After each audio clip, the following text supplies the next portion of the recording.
မာလေးကဒီလိုလက်ရလေးထွက်လာပြီဆိုတော့ဧည့်သည်ကိုကိုင်းလို့အဆင်ပြေပြီဒါပေမဲ့တခုရှိတာကဧည့်သည်ကိုင်းမယ်ဆိုလို့ရှိရင်တော့အချိန်တိုင်းတာတခုကတော့ limit ထဲမှာမဝင်သေးဘူးเนาะစံချိန်မဝင်သေးဘူးเนาะညီမလေးဒါပထမဆုံးချိန်เนาะဟုတ်လားပထမဆုံးချိန်ကိုဒီညီမလေးကလက်သေးဆက်ထားဖြစ်ပါတယ်နှစ်လားပြည့်ဖို့တော့တရက်လိုတယ်เนาะနှစ်လားပြည့်ဖို့တော့တရက်လိုတယ်ညီမလေးဆက်စဦးဆုံးလာတော့ကစုပ်တန်တော့မကင်တယ်နော်ဟုတ်တယ်နော်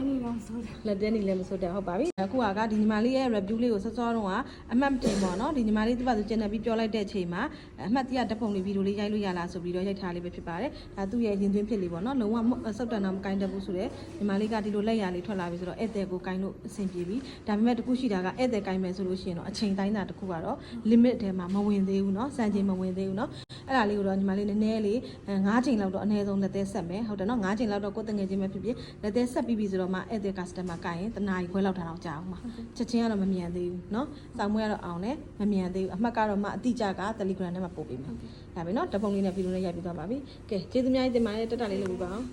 ဒါဟုတ်ပြီအဲ့ဆိုရင်ရပြီเนาะ